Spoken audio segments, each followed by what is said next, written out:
right back around. Are you?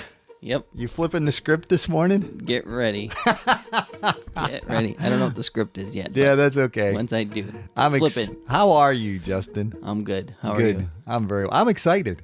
I see that. Yeah. Why? I'm excited about our next podcast. Yes. Yes. Wait, our next podcast, or This one think- this one will release. Oh boy, Matt. Hang on. We gotta. I think we release Tuesday, You're but we'll excited record. about the 28th. I think that's what we're getting. Oh, to. But okay. We don't do math, folks. That's okay. Or calendars. Either way, I'm excited about I'm excited the 28th. as well. I'm Yes. excited about the 28th. So yes. February 28th.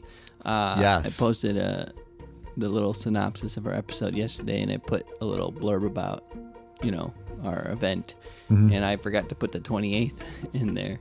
So Jackson texted. Thank you, Jackson, if you're listening. He texted me and let me know. So I got fixed you. it. But so just sometime in February. There at you go. 7 p.m. Is it 7 p.m.? Yes. Okay. 7 p.m. Cool. Don't forget. No, I'm not forgetting. Not you, everyone else. Oh, I was I going to think say. you'll be there. Yeah, I'll be there. You'll probably be there early. Don't mess with people's minds, man. 7 p.m. 7 p.m. on the 28th. on the 28th. 7 on the 28th. Yeah. Yes. I am excited, though. Hopefully you guys will see us, or we'll see you there February Yeah. 28th, 7 p.m. Bring some questions. Yeah, bring some friends. Bring some friends. That's right. I like it.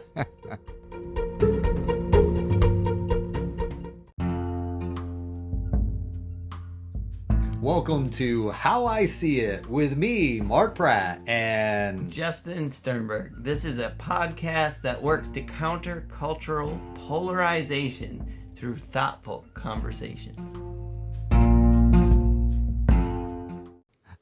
so yes, not about this podcast isn't about there, but I'm still excited. Yeah. But I was thinking about it in the context, like you said, and I think it was Kierkegaard that talked about, the dark night of the soul type thing.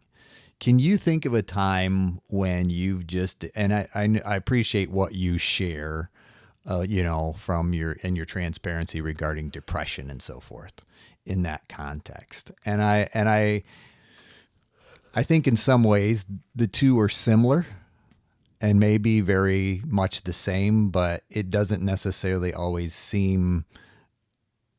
I guess when I put it out there, dark night of the soul, what comes to your mind? And maybe it's an antiquated type. No, I think, yeah, it does come to mind in terms of maybe depression, but also kind of discouragement or doubt, or a lot of those D words, right? Sure. Depression, discouragement, doubt, despair. Sure. Any other D words? That kind of thing, though. Yeah. And I was, it's interesting because I wouldn't necessarily consider myself a person who struggles with depression, as a whole. But it was interesting. I think from my perspective, I've probably experienced what I would consider a dark night. And I think for me, that process is those moments when it just seems like God may be far away. Yeah. From a spiritual standpoint, and looking back, it's been funny as I've been looking back and kind of reviewing through the Bible, starting in Genesis this year. It's like, I think there's this part of us, and I think it's a myth on my part, that, I think the tendency is to think that people in the Old Testament were almost clueless. Yeah. You follow, and I'm recognizing that's a myth on my part, because I believe, as I'm really looking back, I'm recognizing how God has shown up in so many ways for so many individuals in the Old Testament. Yeah. Do you, as you read those things as you get older, I mean, do you, every time you read it, does it feel more and more relatable? Yeah, very much so. Kind of those guys are stupid factor goes more and more like, yeah, just like me. Exactly. And I think that connects with it. I think we, and here again, I'm not blaming it on culture, but it is almost that similar mindset to a certain degree that, those people back then, Yeah. they didn't have it figured out. And Like us. like we tend to think, yes. Yeah. But in reality, they're just like us, and we're just like them. And I think, there is this context where we can say, they just didn't have what they needed without, the presence of the Holy Spirit and Jesus. Jesus had came. Now we have the Holy Spirit in that context. Yeah. And I'm thinking about, it's like, well, as I look back, it's like God the Father, God the Son, in some cases, God the Holy Spirit showed up. Yeah. And yet, as I'm thinking about it too, he showed up in some miraculous ways. Yeah. To make his presence known. Yeah. And yet, at the same time, we do have the biblical reference that offers, like 400 years where no one heard from God. Yeah. In that context. And that's, I'm not saying, go ahead. We translate it that way. Right. That's not necessarily the truth. It's just that the recording of what was happening stopped, right? And that's where I was going to. It's, Gotcha. It's not so much that, God was silent. I don't think. I think it's more the aspect of, what was recorded in those events. Yeah. If you will. What he wanted recorded was enough. Yeah. Yeah. And in my personal life, it's interesting because if I look at that context of the Old Testament, I can recognize in my life how God's been very present at certain, points in my life, certain stages, if you will. Yeah. And yeah, I can admit, it does seem as if, and this isn't a negative thing in the context of Dark Knight, but it did seem like I've just gone through this process of probably one of the darker times that I can remember in my life just recently. So when I think about that, that darkness, it was as if,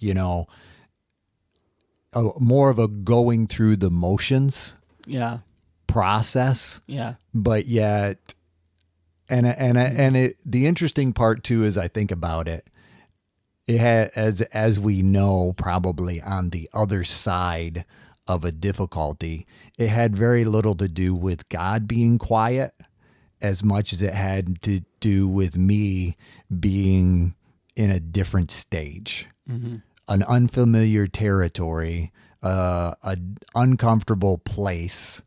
And what did I do with that? And I think that's probably more so for me what led to that, that dark night, if you will, that dark night period.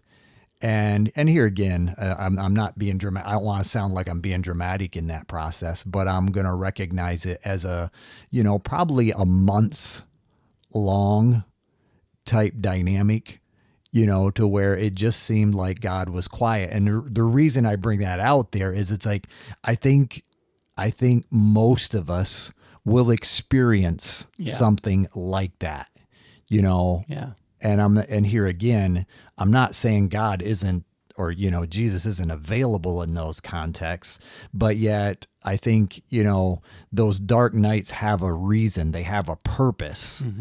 And in some ways, once we get to the other side of it, that time, whatever that time frame is, I think we can recognize the bright days and how our view has shifted at that point. And it's like, and I think that's where I'm coming from, this aspect of encouragement, that says, if you're in that circumstance, and I realize, we've talked about it before, how the shortness of days and,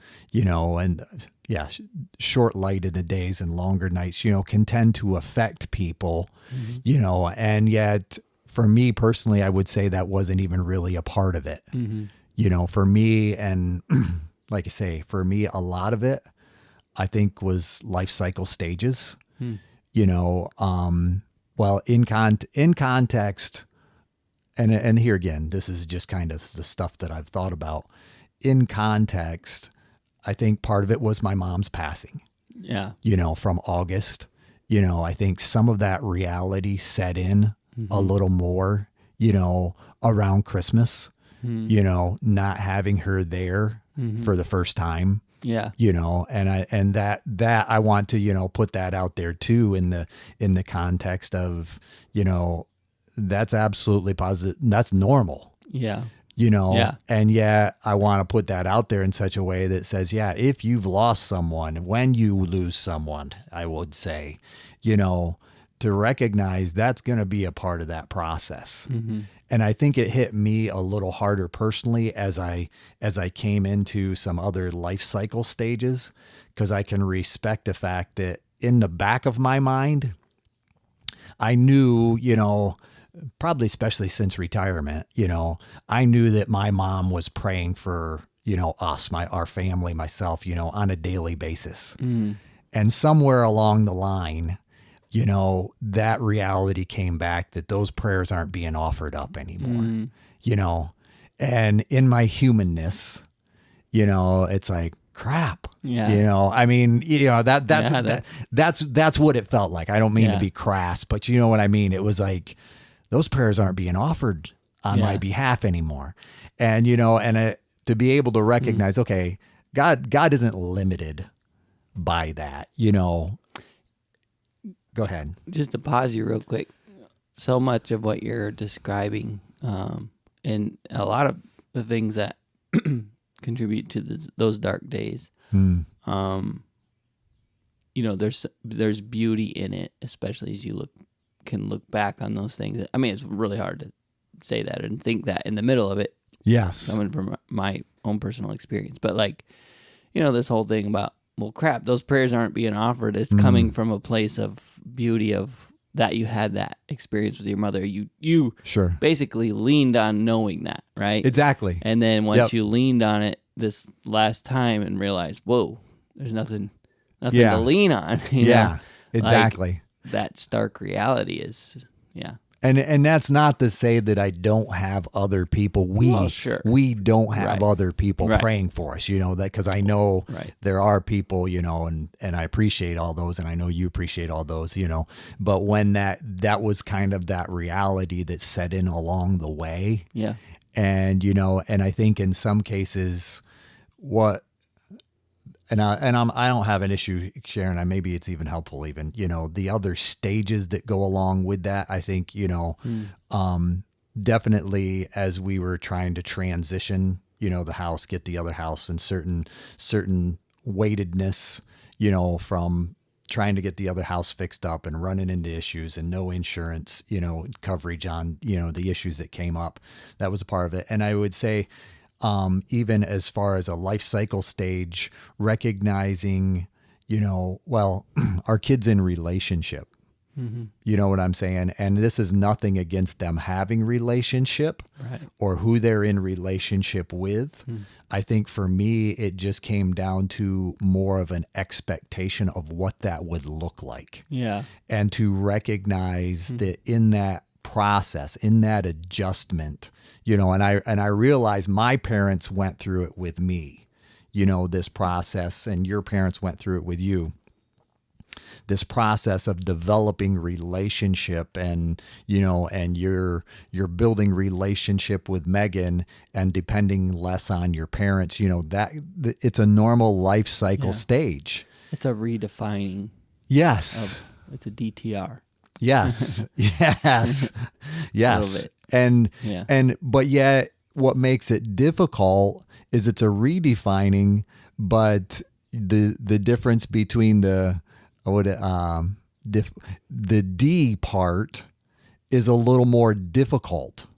Yeah. Because in that process, and I think it was more so with Lizzie, I'm just nothing against, but I think it was more so when in that process of transition, I can understand. In the past, I had never really had to not necessarily way. In other words, I could pretty much speak my mind. I could be unfiltered, you know, in that I could pretty much speak my mind, and I could recognize that, you know, Lizzie would hear that, and the context was good because it wasn't really personal. But yeah, I can also realize as that relationship, you know, her relationship was redefining from us. You know, I did need to be a little more mindful. And, you know, in hindsight, she was able to recognize some of the defensiveness, you know, and so we were able to redefine that relationship. And now it's good. It's something that we have been able to go through, but I can recognize how that initial process and my expectations not being met.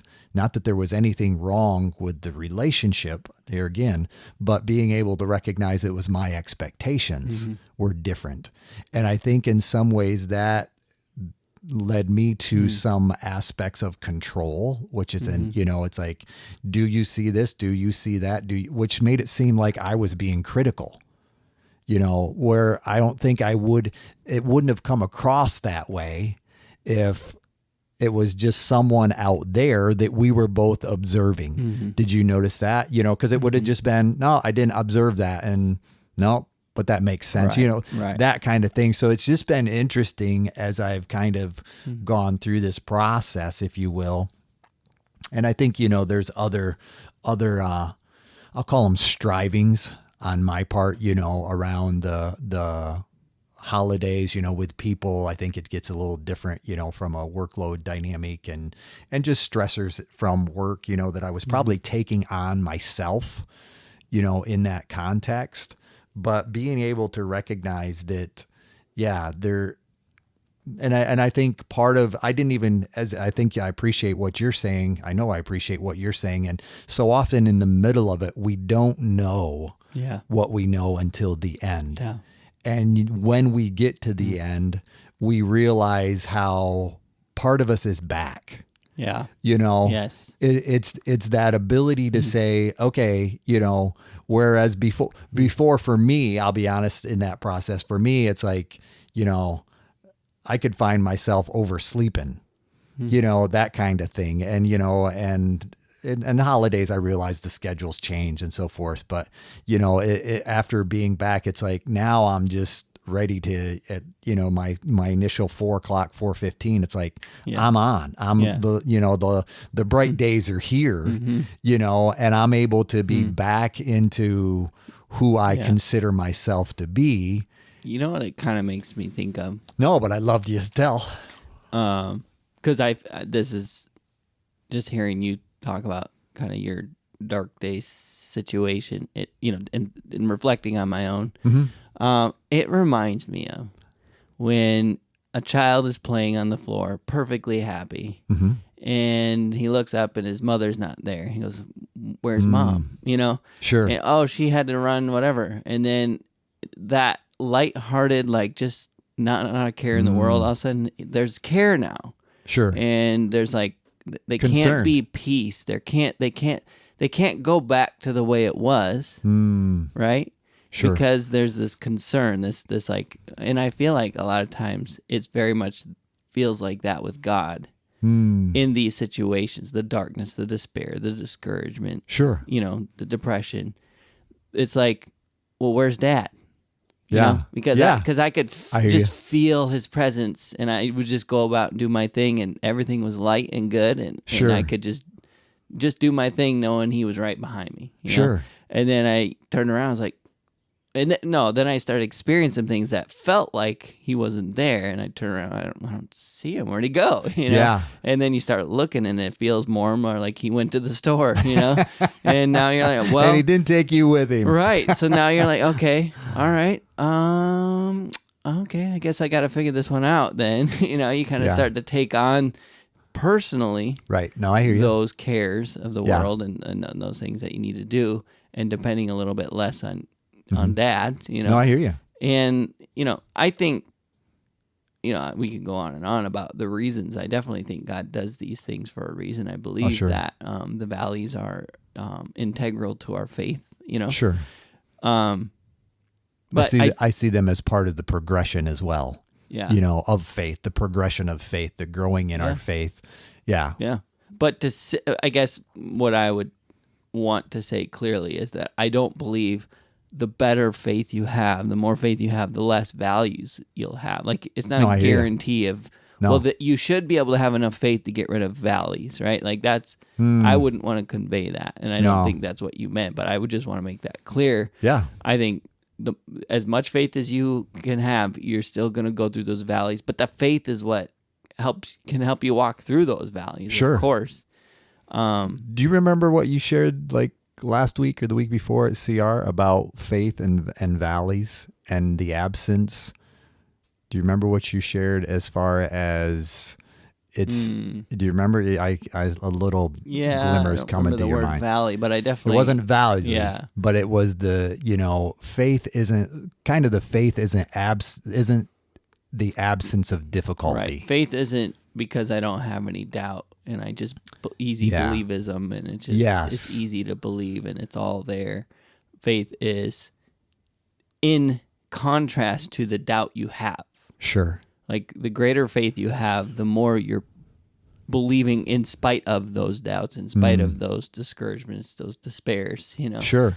I believe that's when faith is at its strongest. Agreed. Which is the opposite of what we kind of believe, right? Our faith is at its strongest when I believe the best and I don't have doubts and I just don't believe that's true. I believe our faith is it's working at its best when all of those things are in our face and we're having to look at them and say, yes, but God. Sure. Right? Sure. No doubt. And I think, and I really appreciate the analogy of the son and the father. Well, daughters are of course included with the relationship to the father. But, for me personally, I was thinking, in a lot of cases, what I was experiencing for me, and I think that part of what led to that dynamic was my desire to, when I didn't necessarily feel God or, see God in some tangible way, it was, I ran ahead looking for him, in my striving, well, it's got to be this way and this is what has to be done. And therefore it's up to me to do it now all by myself. Mm-hmm. In that and I think that's what actually part of what, and I think, here again, it's all in combination, it's like, well, I need to get that figured out. I need to get that figured out and I need to get that figured out. Yeah. And these were all bigger things, based on circumstances and, life cycle stages that it's like, this is all new to me, So I'm respecting the fact of, in hindsight, there again, the self-reflection, if you will, how all these things kind of came together in that. And that's where, from that perspective, I want to offer that hope. I want to offer that encouragement that, yes, there will be the time when we get to the other side. Mm-hmm. And, it's not just a dark night indefinitely. Yeah. Though in the middle of it, yes, you'll often be convinced this is my new reality. Sure. Right? Yeah. And you've mentioned that before, in that, not that it seems infinitely long, but I think it was along that term. There isn't the ability, or it's difficult, let's put it that way, to see that there is an end in sight, especially if it's gone on for, a month or, and that's not to say, that circumstances can't go on for years. Right. Yep. Yeah. And that's where I'm thankful to be able to recognize, okay, yeah, it's been an interesting months, I'll call it, not necessarily, it wasn't anything. I don't think it was anything that necessarily settled in, right in August or, right at that time. I think it was a reality change or redefining, as you put it, that kind of set in with other things that brought about that. And it's not that there weren't, moments of joy, in that, celebrations, Christmas and family and, and John and Lizzie both had a birthday here, within the past month, to where it's all been good. But yeah, there was that energy, excitement that wasn't able to be. It was tempered. It was tempered. Yeah. Yeah. Yeah. Limited, governed to a certain degree. Yeah. Yeah. And for me, I think I noticed that more so in how I view the morning time.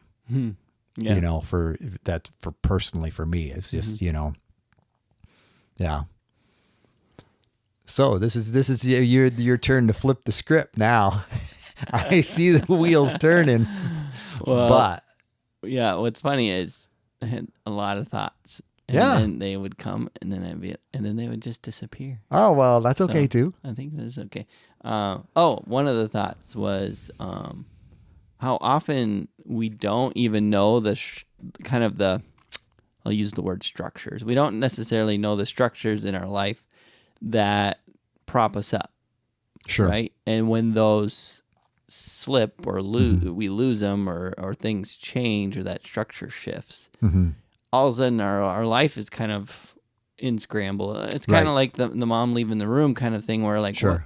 why don't things feel right? And as you walk through this situation, kind of like what you described, you kind of get through and you can look back and go, well, my mom died, and then helping them transition and kind of those realizations as they came in place, and then life cycles. Like as you're able to look back and go, oh, that structure shifted, that one was removed, and the things that I was leaning on, like they're not there, so I have to like reposition in my seat and figure out, how to stand strong, like how to stand tall and not be leaning on those things now. Sure. Because even if for some reason I was able to get them back, let's say you had a rift in a relationship and you knew that it was repairable, but like for right now, it's just tough, right? Like even if you perceive the opportunity for that structure coming back, you recognize something, right? Like that there was something about that I was leaning on that causes me to kind of start to fall, to slip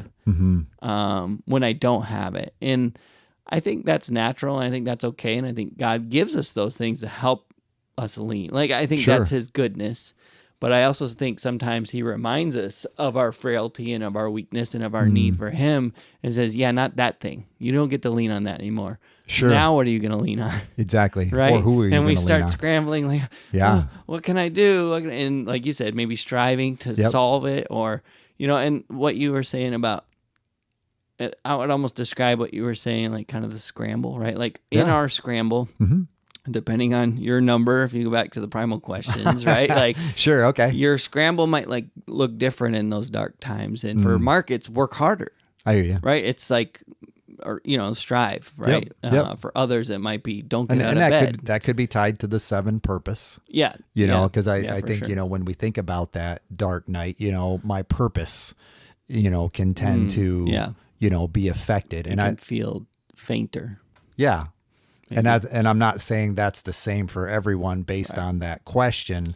Well, but if you're a success person and you're in a dark time, then it feels like you're being less successful. If you're a safe person, could be a failure. You could see yourself as a failure in that process. Or if you're a safe person and all of a sudden it just doesn't feel safe. Again, like I think your numbers can kind of dictate how you slip into that dark time, and then what the scramble looks like in that dark time. Kind of the modus operandi, right, that you slip into as a result of.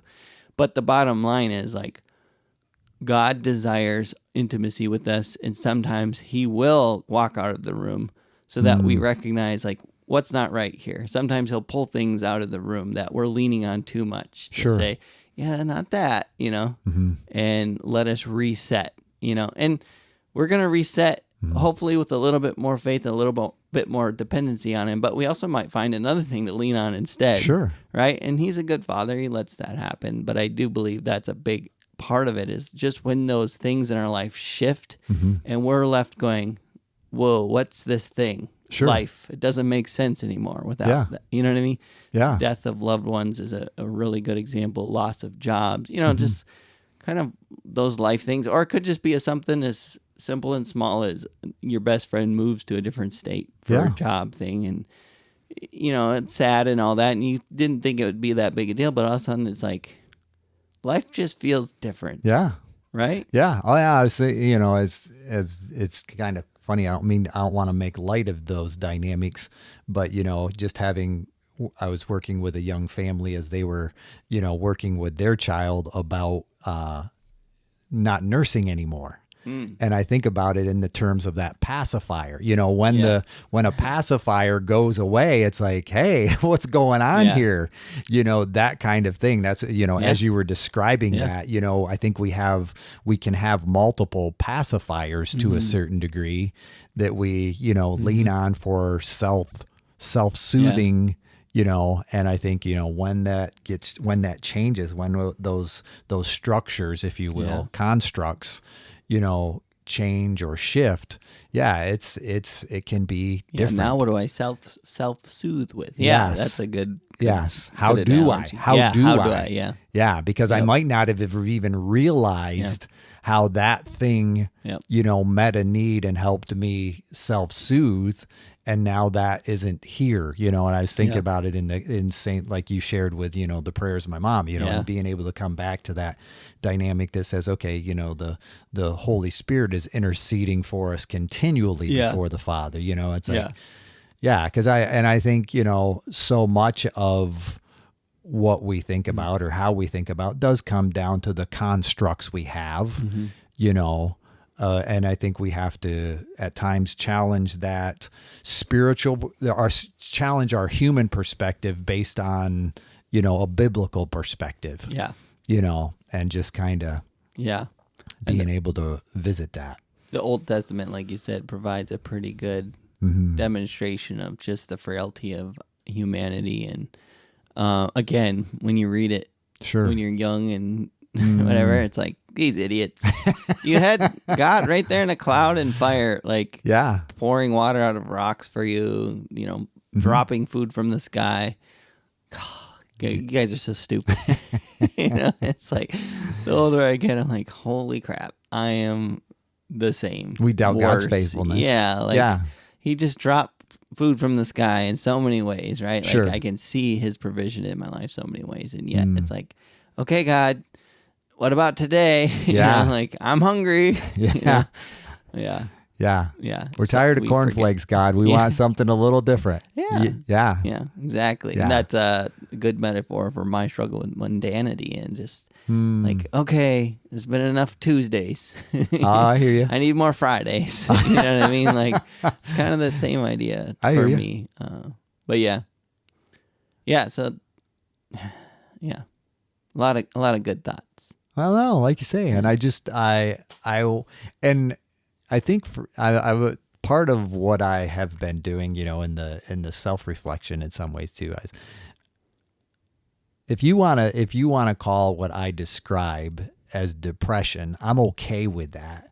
But yet, in some ways, it wasn't necessarily what I would call depressive based on what I've heard from other people. You know what I'm saying? And so it's not like you can't say, Mark, that was depression. And I wouldn't say, well, okay, I can see that. But it's, I've really honestly wrestled with that.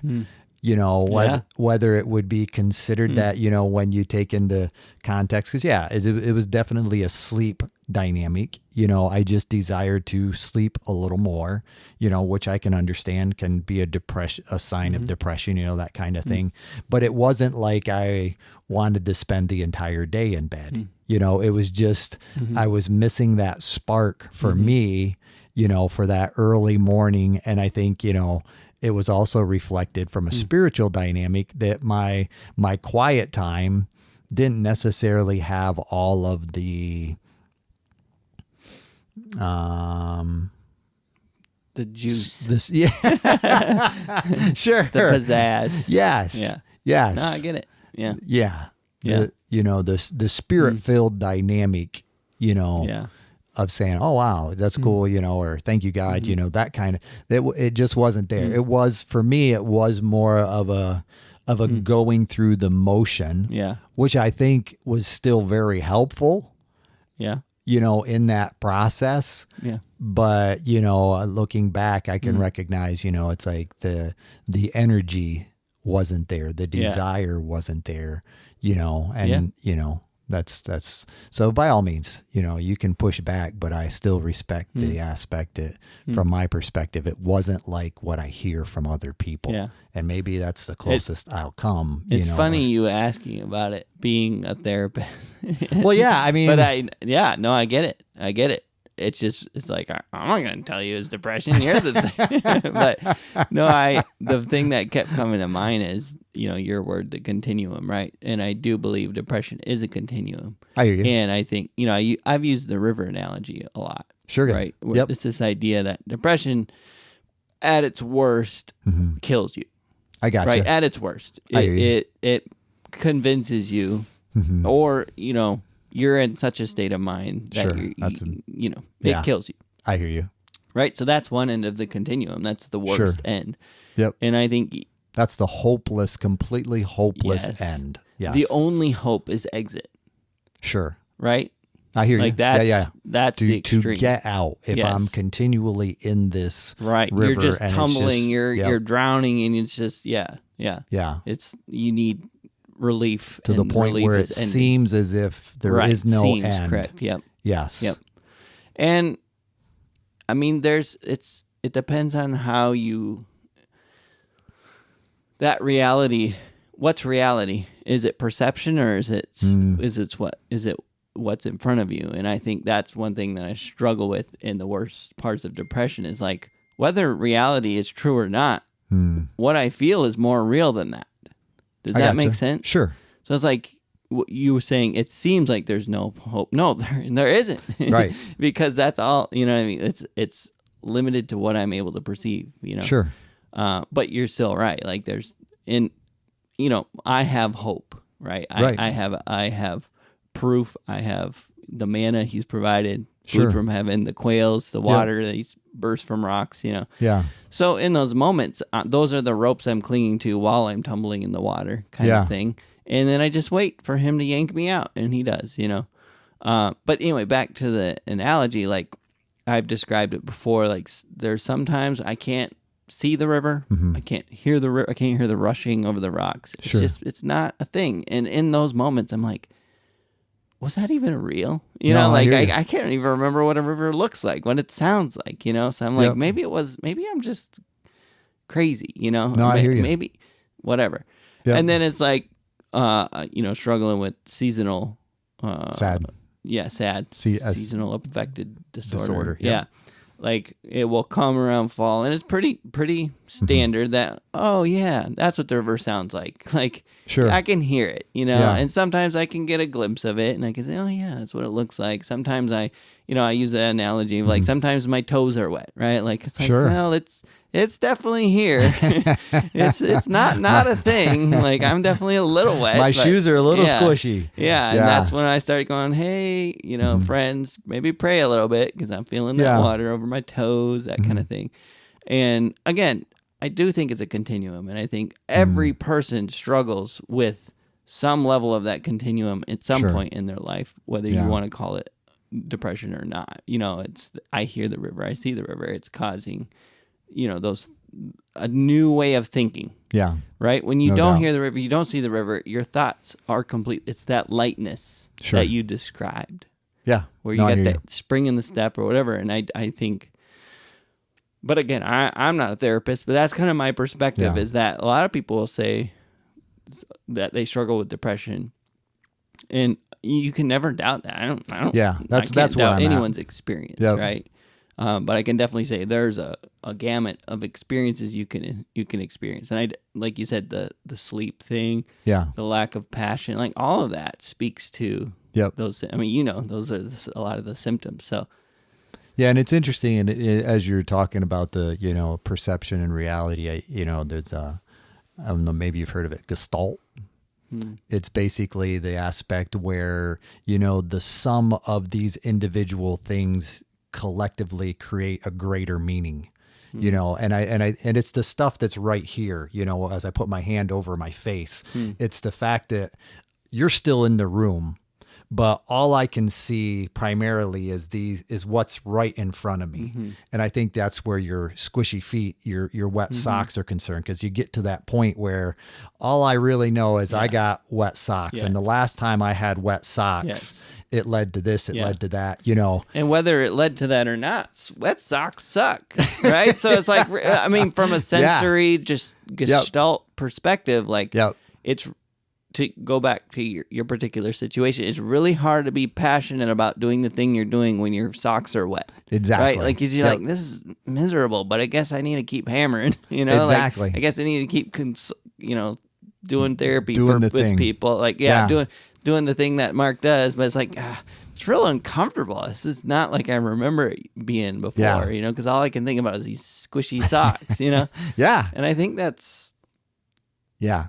And I appreciate what you're sharing, and I'll be on full transparency. What I should say is I'm hearing where you're coming from, in that, I have these factors in place, and, that being said, it's interesting how we can lose sight of hope. Yeah.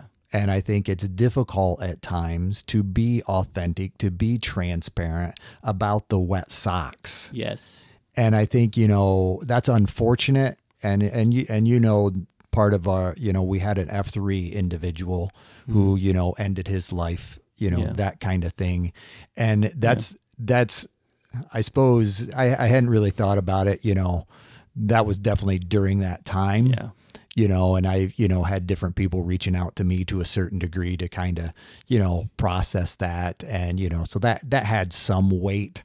But I think for me, the sad part of that was that individual couldn't see, or didn't want to see, or admit, or, didn't want to recognize the fullness of the supports they had. And I'm respecting the fact that that's difficult. Don't get me wrong. So I'm going to challenge the words want. Right. Go ahead. Yeah. Because it's the hand in your face thing. As much as I want to see you, I can't, because my hand's in front of my face. Right. So I want to see those supports. I spread my fingers apart a little more. But maybe I didn't know I could spread my hands a little bit. And maybe, And I think that's where I'm coming from, because I was hearing, at the funeral and while processing this with people, all of the supports that they did have. Yes. You know what I mean? Yes. And that's the anger that I experienced, because it's like, to on one end of the spectrum, let's do it that way. I actually had people saying to me, that selfie's SOB. Yes. You know what I'm saying? Because, it's like, leaving all of, so I'm not, it's not that I'm not sensitive to the want, don't get me wrong, but I think it is like you're saying, that ability, and I have to be able to, in this moment, I'm also aware of the fact that most of the people around me wouldn't know that I experienced a dark night at all. Right. Because I wasn't necessarily, so I'm here again. I don't want to come across as judgmental. In that, and it may, and I apologize if it did. The pain on this side of it will cause that. Sure, if that makes isolating. Sense. Yeah, like it's frustrating to be on this side and say, "I was right here," you know. And I think, I've had lots of talks with Megan about this, right? Sure, because this is what this is. Yeah, is like she's always right there. And I know she knows that. I know that. And yet sometimes it just doesn't feel that way. Sure. And I think what you're saying about recognizing the supports around you is a discipline. I agree. That you have to learn and you have to practice. Yep. It doesn't come naturally. It doesn't come free. Agreed. And when you practice disciplines, sometimes they don't have, like, they're just doing it because you know you should. Sure. They don't have the impact that you would want from them, like getting up and working out. There's some days you don't feel like it. There's some days it feels like you didn't gain anything. You almost feel like you went backwards. Yeah. You did less than you did yesterday. Now my underwear are wet. Right. Not only do I have wet feet, but now I just got wet underwear by working out in the dewy grass. Yeah. I mean, seriously, I'm hearing where you're coming from. Yeah. Because in our culture, there isn't this instantaneous, and that's even part of what I want to offer, in this process. This wasn't just we're talking about a months long dynamic here. You know what I mean? Yeah. So to reverse that, and I'm hearing exactly what you're saying, where I'm trying to do this one thing, I'm trying to reach out. Right. And it just seems like it's just as uncomfortable, if not more so, than it was before. So why bother? Your wet underwear analogy, yes, it's like I had wet feet, then I did the discipline of reaching out. I knew I should, and the person said, well, I'm busy, and frankly, just read the Bible. Right? Or whatever. Just stop it. Yes, stop it. Right. Yeah. And so then, don't think my that hands anymore. slapped, right? So like you said, now my underwear's wet. Now I'm having to deal with that every day. And it's like, do I try reaching it? Well, why would I do that? Why would I try that again? And again, it is a discipline, and I think what I've learned for myself is that it's a discipline that I still have to do. Sure. The reaching out is specifically a discipline for me. And sometimes it doesn't feel better as a result of doing it. But I know over all the times that I've struggled a little bit, depending on how close I was to the river, every time, it wasn't a guarantee that every time I reached out was better. But if you look at the average of them all, drastically better because of that, And then also like gaining a healthy support system, right? Yeah. So that's the other half of the battle is like if you reach out to the wrong people, you're going to get your hand slapped, and that's going to make things worse. So you really do need to build a very tight community of people who know how to help you. And part of people knowing how to help you is you communicating. Exactly. When you're healthy. Yep. Not too far from... Yeah, you can't wait. Not too healthy. Yeah. Because then you can't remember what the river looks like. Sure. Right? Yeah. And here again, if I may, I'm kind of, maybe this is how I see it. We talk from two ends of the same spectrum, in some ways. And I think, as I mentioned the other individual, and I was thinking, more about you, I've been able to recognize how you have, started to be able to reach out more, and, it's an honor to be in that group, if I may, that you reach out to when you're starting to get wet feet. You know what I'm saying? Yeah. And in that process, and that's when I hear that, I know it's important. Let's put it that way. Yeah. It's imperative at that point. Yeah.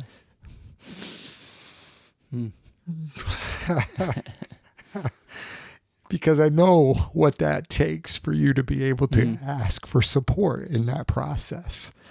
And it's an honor to be able to support you, and Megan in that process when those times come, because I can just recognize the value in it. Yeah. So I appreciate you, reaching out in those moments to do so, because I know it's like the wet underwear. Now your cheeks are wet too, but that's all right too. Those are positive things. Yeah. But I just that's how important it is. I mean, I think for anyone, to be able to reach out, to look beyond what I'm feeling, what I'm seeing, and have those supports in place that can basically say, okay, help me. Because that's, and that may mean, just shutting your mouth and listening. Yep. That may be the help that's required at that moment. The thing, people, if you have someone like that in your life, what you need to understand is there's no fixing or yanking them out of the river. Yeah. If you want to help them, your best bet is to get down and hold their hand in the wet. Sure. Yep. You might get wet too. You might get a little wet. Yep. You're probably going to be fine. Yep. You know? Yeah. But that's, if you really want them Yep. to come, be I hear comforting to them and a resource to them. Yeah. That's what it looks like. It doesn't look like, well, let me yank you up here on the shore. It's nice and dry up here. Exactly. Just get out Why of wouldn't there. you want to be up just, here? there's rocks, right? Just step right there, Yeah. And it's... And quite often I'll be on, in the process of working with individuals, I'll use the mud puddle, not necessarily the river. Yeah. But, sometimes in the midst of the wet feet, we find ourselves just sitting in a mud puddle. Yeah. And sometimes, that's what it takes is someone coming alongside and being willing to sit in the puddle with us, and not being concerned. I mean, like you're saying, you're going to get wet either way. For crying out loud, we typically shower at least once a day. Yeah. It's like we get wet all the time. Yes. Yeah. But yet there's something about that wetness that doesn't seem right, does it? Right. We're not comfortable with it. Right. And yet it doesn't mean that there isn't. Yeah. And when I'm down in the puddle or the river, I'm like, yeah, I don't blame you. Stay up there. Exactly. But just get out of my space. If you're not going to come it's here hard enough with to me. not drown. Stop telling me how not to drown. Now I'm focused on what you're telling me. Yeah. Yeah. But so, So back to what you were sharing, though. I definitely believe that there are principles that apply throughout the gamut of that continuum, right? Sure. And Agreed. Reaching out, having a solid support system is just so crucial, and then using it is so crucial. Agreed. Because we do need to be able to lean. So as you were talking, it made me just think about it, with our friend from F3 and just kind of that whole thing, and how you look from the outside in and go, he had what he needed. I hear you. It just re-emphasizes for me the importance of that second lesson in CR, which is powerless. And we want to believe we're not. And I think the most important thing, especially if you struggle with any kind of mental health thing, is to lean into that fact. Sure. I'm powerless. So what can I do about that? Well, I have to, depend on my higher power. That's the most important thing. Secondarily, he gives me support systems, or he calls us to that. And so for me, that's what I've recognized is like during those times I don't have what it takes, and therefore I need others to, hold my arms up, pray for me, listen to me, be there for, that kind of thing. And I have to do my part, which is the discipline, which is getting the stupid words out of my mouth, and that combination is a recognition of my powerlessness to say, well, I have to do this because I'm powerless against it, Sure. And I think sometimes that can be the struggle, is thinking I should have what it takes. Sure. Or I can figure this out. Right. Where it's in me somewhere, or it needs to be. Everyone's telling me it should be there, so I just got to keep looking, and you're not going to find it. It's not in you. Right. And if you're at that point where it seems as if you have no supports, now is the time to start building the supports. Yes.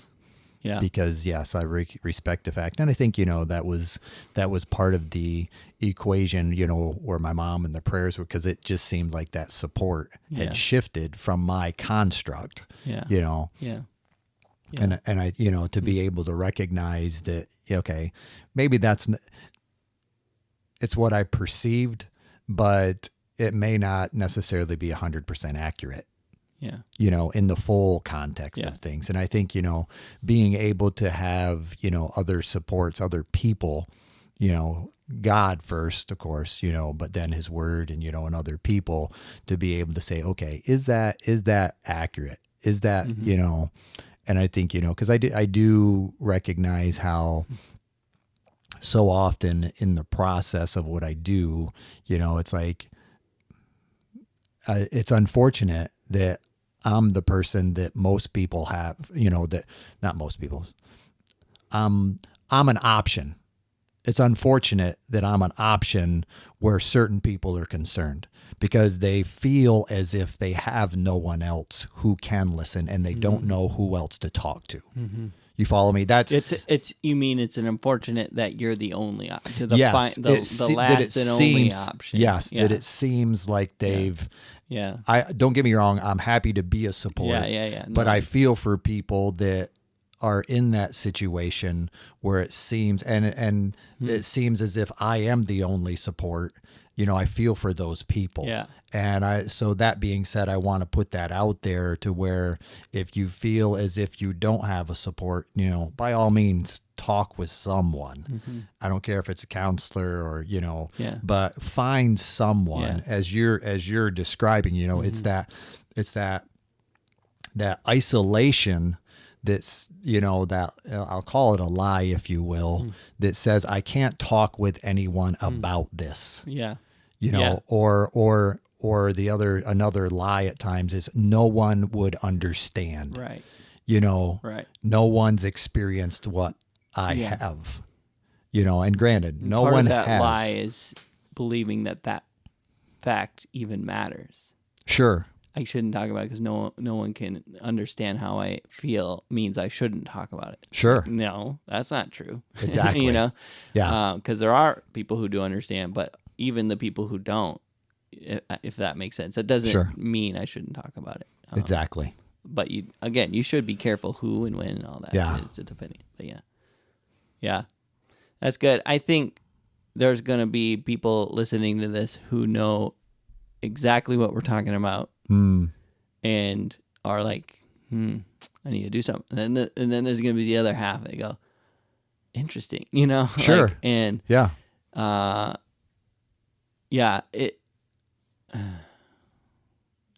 trying to think of how to put this. I feel like You're thinking? I'm thinking. It does feel when you have struggled with tumbling in the water that no one else can understand except those who have tumbled in the water. And I believe there is some truth to that, if that makes sense. That being said, the other part of this is that you believe that's your reality. Sure. And it's not. The reality is you, just as much you on the shore, healthy, not being able to hear the river. They both exist. And that version of you is around the corner, you know? Sure. And when you get out there, you're the same as the people who don't understand. No, you also don't understand. Yeah. I look back a week after kind of that jump out of depression. I go, who the heck was that? Like, it's happened so many times. It's like, and then I don't mind talking about it because I feel like I'm talking about a different person. It's like that Justin really struggled, man. It was rough. And I don't mind talking about that version of me, the past version. Sure. The middle of it, I'm just like, it's not who I want to be. Yeah. You know, I don't want to talk about it. I don't want, you know. Yeah. It's so interesting. So anyway, if you're in either category, if you're in the category don't understand or whatever, it's a little bit foreign, just put it in your pocket because no one's above structures being removed. Yeah. Right? Put it in your pocket and be thankful for the opportunities, the supports you currently have. Yes. Because I think in some ways that makes a difference, you know, and, you know, be thankful for those who have taught you in some ways, maybe to have some of those disciplines. Yeah. You know, I think that's a beneficial thing. There's a lot of things. I think there's a lot of unimportant things we teach our kids, and there's a lot of important things that we, you know, don't necessarily recognize need to be taught. Yeah. You know, that emotional intelligence type stuff, you know, it's not always that someone's there, but I think, you know, people on the other end of the spectrum, you know, might be able to say, I don't understand, you know, but. And speaking of teaching things and not knowing, like there's a lot of people who are taught how to deal with these mental hangups because their dad would go fishing with them. And they know, like, a good day on the water solves, right? Like, you know those quotes? Sure. And a motorcycle has another one, like, they call it wind therapy. Oh, okay. But, like, you know, I think some people will never understand the depths of depression because they were given for free some tools that work. Sure. And they don't know how well they work. Sure. If that makes sense. Oh, like yeah. Getting out on the water, whatever it is, whatever it is. I'm just saying. Yep. Because I like what you've said many times, which is people who go through things like you do naturally do the things that you do. I don't know. Sure. Well, how do you say that? There's nothing wrong with you? Yeah. Because everything you do makes perfect sense Yes. based on what you've experienced and where you've come from. Yes, thank Yeah. you. That was I need to write that down. I've butchered that so many times in the last. I just had to check to make sure that was the It one was you were the one, referring yes. to. You Yeah. nailed it. Good job, Mark. You said your thing right. But yeah, so Who'd I have like to thought? think that like my struggle with depression is exactly how it would be based on what the things in my life, that kind of thing. And if you don't, I also like to think, well, of course not, because you were given the right tools, and therefore that bottom has been capped, right? Sure. To the depths that you can fall. Or because so you it would seem. So it would seem, yes. I also, which is a very good point, because again, if you're removing enough structures, Sure. you look at Job. Life cycle stages. Yeah. Because Yeah. anytime we're Yes. redefining that Yeah. aspect of acceptance, identity, security, or purpose, there's going to And be. you think about midlife crisis. Sure. Yeah. That kind of thing. Yeah. Postpartum depression. Sure. Yeah. Yeah. It's good. So those kind of things. Yeah. No, I would dare say no one is immune. Right. Let's put it that way. Yes, I believe some people have been gifted, taught disciplines, Yep. that are beneficial, but yeah. Yep. So yes, appreciate you you sharing from your end of And the you continuum. too, Mark. Yeah. Thank you for sharing yours. No Yeah. problem. I know one person for sure will appreciate you sharing more this time. Okay. That'd be my wife. She's always like, you need to let Mark talk more. Well, no, I appreciate what you share as well, by all means. Yeah. So yeah. So that being said, by all means, know that we care about you as our listener, and we share these things in a desire to offer you hope and encouragement in the midst of difficult circumstances, and the ability to have that hope to know that the dark nights are not indefinite. That's that right. they are indeed can be followed by bright days. Bright days. Where we're able Yes. to recognize, that God is faithful in that process. So that being said, if you're in the midst of a dark night, by all means, reach out, find support.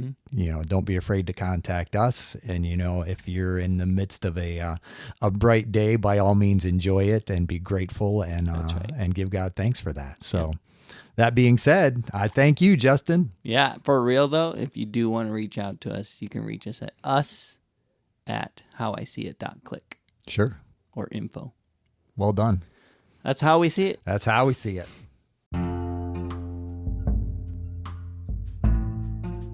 Hey, thank you for listening to our podcast.